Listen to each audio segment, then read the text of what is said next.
Nós vamos conversar a partir de agora ao vivo com o Adriano Pires, que é diretor do Centro Brasileiro de Infraestrutura. Adriano, muito obrigada por conversar com a gente ao vivo aqui no Visão. Boa tarde. Boa tarde, Roberto. Eu agradeço o convite da CNN.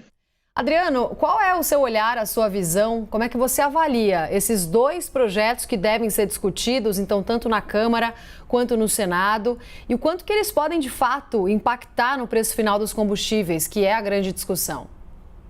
Olha, Roberto, a gente está com um problema, para esse ano de 22, um problema que já vem de 2021.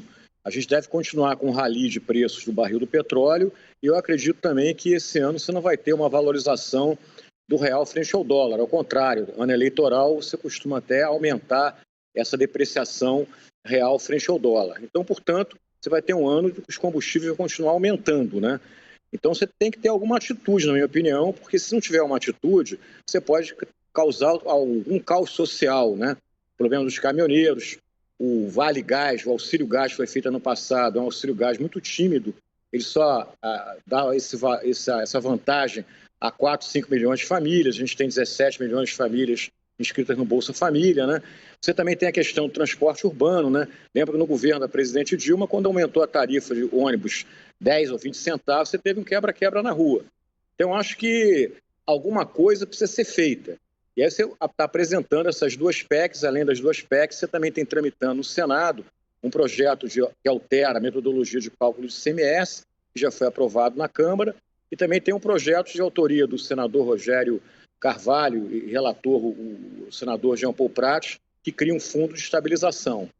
Então, você tem aí várias tentativas. Ano passado, você já teve também tentativas para resolver, você isentou de PIS/COFINS o diesel durante 3 meses, isso não adiantou nada, o preço não caiu na bomba, porque o preço do barril continuou aumentando e o câmbio também continuou depreciado.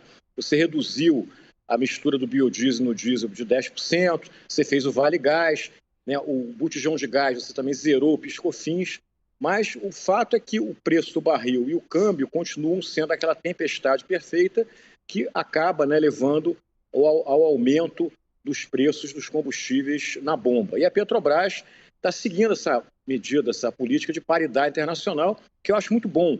Eu acho que isso aí foi um ganho que a gente teve no Brasil, de respeitar a lei e entender que o preço no Brasil é livre na refinaria, na distribuição e na revenda, A gente não pode cair naquela tentação, aquele retrocesso que aconteceu no governo, principalmente da ex-presidente Dilma, aonde se subsidiou de tal forma os combustíveis que você provocou um rombo, na época, no caixa da Petrobras, de 40 bilhões de dólares. Sim. Adriano, a nossa Thaís Herédia, nossa analista de economia, tem perguntas para você também. Thaís. Oi, Adriano, boa tarde. Eu estava aqui escrevendo um texto sobre a ata do Comitê de Política Monetária, que não se preocupou, relevou ali uma preocupação que os bancos centrais têm em demonstrar incerteza com o cenário e disse absolutamente de forma clara, sem precisar citar a PEC dos combustíveis, que uma medida que provoque uma queda de inflação no curto prazo, ela gera riscos maiores para o futuro, inclusive uma inflação mais alta e mais prolongada, com o mesmo efeito que você acabou de citar de uma medida parecida que aconteceu no governo passado. Eu queria te ouvir um pouco sobre isso, assim, sobre esse aprendizado, das ferramentas que o Brasil precisaria adotar para lidar com essa flutuação dos preços e uma memória tão curta para continuar insistindo naquilo que já deu errado. Olha, Thaís, eu acho que o Brasil tem que entender primeiro o seguinte: o Brasil não é mais um país importador de petróleo. O Brasil hoje é um país que exporta petróleo. A gente exportou ano passado 1.200 barris, mil barris por dia de petróleo. Hoje o Brasil é o principal exportador de petróleo da América Latina. Então tem uma coisa curiosa, que todo o governo fica torcendo para o preço do barril cair. Então nós somos um país exportador que tem raiva de aumento de preço de petróleo. Então tem um contrassenso aí. O setor de petróleo está gerando muita receita para o governo. Ano passado, a receita que o setor gerou é algo em torno de 120 bilhões de reais. Então a gente tem que usar esse dinheiro também do petróleo para beneficiar a sociedade de alguma forma. Não dá para você, um país pobre, um país que está numa pandemia, nível de desemprego alto, Você querer que o consumidor pague R$10 o litro da gasolina, R$150 o botijão de gás, R$8 o diesel, pague passagem de ônibus mais cara. A inflação está aí. E uma das coisas que está gerando inflação é essa importação de inflação que a gente teve no passado, em função, inclusive, do preço do petróleo e também no mercado interno, do aumento das tarifas de energia elétrica em função do risco hídrico que aconteceu em 2021. Então, me parece que a gente tem que entender esse negócio, porque não dá para deixa o mercado funcionar. Não é assim. Qualquer país do mundo, com essa gasolina cara, está tomando providências. Os Estados Unidos, ano passado, colocou reservas de gasolina no mercado para tentar reduzir o preço da gasolina. A França está subsidiando o gás natural. Portugal reduziu o imposto. Então é o seguinte, eu acho que a receita para mim seria o quê?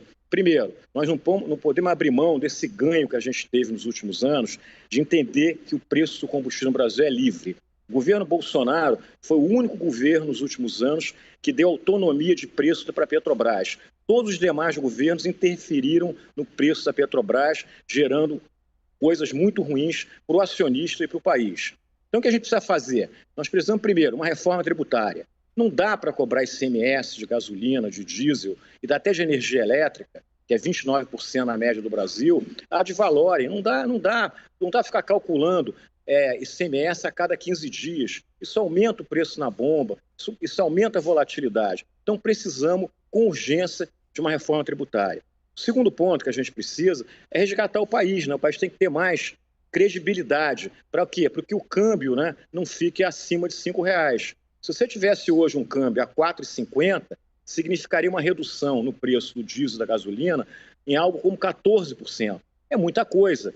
Eu acho que no governo Bolsonaro, o grande vilão de aumento de preço na bomba não foi o barril do petróleo, foi o câmbio. Esse foi o grande vilão do aumento do preço.